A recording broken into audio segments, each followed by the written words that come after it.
G'day guys, it's a pretty exciting video for me. It's my first ever viewer question. Feel free to put questions through. I don't know everything or anything like that, but I'll try my best to give you the best answer, and I'll ask people if I'm not sure and I'll research it. So here's the question. So this one I'm going to answer from experience, and a bit of a shout out to John D, who's close to a free-to-play player as well, and he's given me a bit of help in answering this. But Epitome16 asks, can you do a video on VIP leveling? I just started playing a couple of weeks ago, wasted a bunch of gems on VIP, and the daily benefits of the VIP are locked behind VIP time. Maybe a guide for how to optimally use gems would be appreciated. So let's have a quick look. The first thing, I've done a little bit of a PowerPoint here and talked about how the ways that I might use it. So let's just go and have a quick look at that. So the first thing I would look at, VIP leveling, it depends. So just so everyone knows what we're talking about there, VIP 6 is where I'm at. I actually didn't really, when I started playing this, I didn't know much about the game at all, and I didn't really realize how important the VIP thing was. So if we go through, I'm not going to go past level 6 just because I think free-to-play players will find it very difficult to go past here, and level 6 is a great one because of the March queue, which benefits me greatly now. I only had 4 March queues until about 30 days ago, and it meant things like Frostfire and things like that were just not doable. I didn't really spend any gems on it until I got close-ish to VIP 6 and for some reason had a lot of gems. So just go through the levels. Level 1. Okay, so there's not a whole lot in level 1 and it's easy to get. Level 2, yeah, same again. Easy to get. You do want to get through these quickly. Level 3. Level 4 is the big one. The construction speed is actually a massive bonus, so this is one that I would get to as quickly as I can. Now, one of the parts that Epitome was asking about was just that it costs gems to stay in it. So what I do is I spend the 10,000 gems for 30 days. So that's what I do. I save up, and if there's a point, like at the moment I've got quite a lot of gems, and that's mostly because I'm saving for the lucky wheel and I want to use that. But so that 13 days, like if I've got enough gems after the lucky wheel, which is coming up tomorrow, I'll probably spend the 10,000 gems and wait for the next, and have it for the next 30 days. So it'll take it out to 43 days, and then I don't even think about it. So yes, I would get to level 4 as quickly as I could, and then level 6 as quickly as I could. Remember, this isn't the only way you can get there, so I would definitely be looking at the Alliance shop and spending money on these. I'm not going to be anymore, so I would be buying these whenever I can in the Alliance shop. So obviously there's a lot here. I'm not going to anymore because I'm not sure there's much point for me beyond level 6. So the next one is the arena. Now the arena is an interesting one. People don't know whether to spend. Basically, spending gems on this means you can go from 5 battles a day to 10 battles a day to up to 10 battles a day.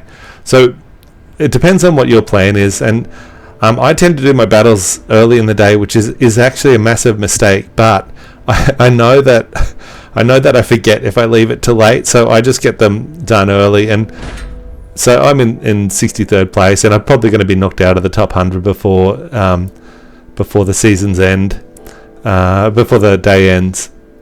So if you're not going to make the top 100, there's probably not much point in spending those. If you can, because really the cutoffs are, if you look at the rewards, the cutoffs are,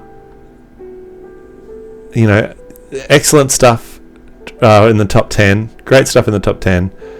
Top 50 is still good, is really good. Top 100 is really good, but then the 500, and if I can stay in that band, it means that once every about 12 or 13 days I'm able to get a piece of, and this is why the arena is important, is because if you look at the arena shop, it's nearly the only place a free-to-play player can get mythic gear.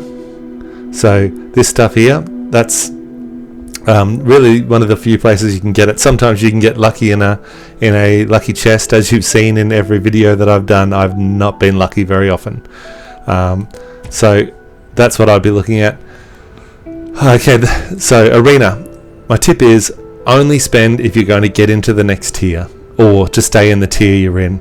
So I tend to do it by spending a little bit on the first day, seeing if I can jag a top 100 spot, which I've done a couple of times, and then after that I tend to not worry about the extra 5 battles.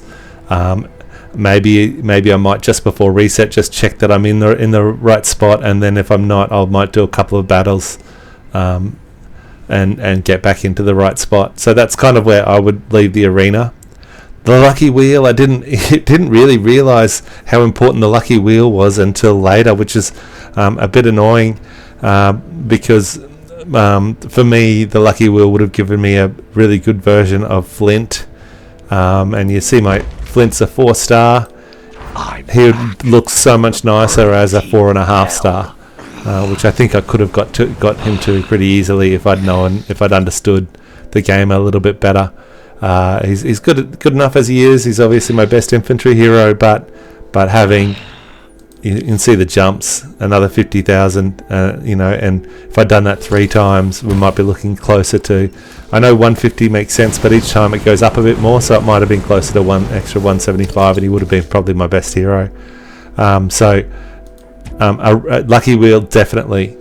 City boosts. So city boosts are here. Okay, so if you're a free-to-play player, you have to understand your place in the game a little bit, and mostly you're not a rally starter, you're a rally adder. So the boosts here almost do nothing. Occasionally you'll get free ones. I've got a free one here, so I might use that, say SVS or Sunfire time. But I will use the gathering speed one, but I'll only ever use the 8-hour one, because what I'll do is I'll put it on and I'll send my gathers out, and then after 7 hours, that's about how long mine take these days with the boost. But if they're not back after 7 and a bit hours, I might call them back and send them back out again. So I do get the 2 gathers out of that 8 hours, and I'll use that.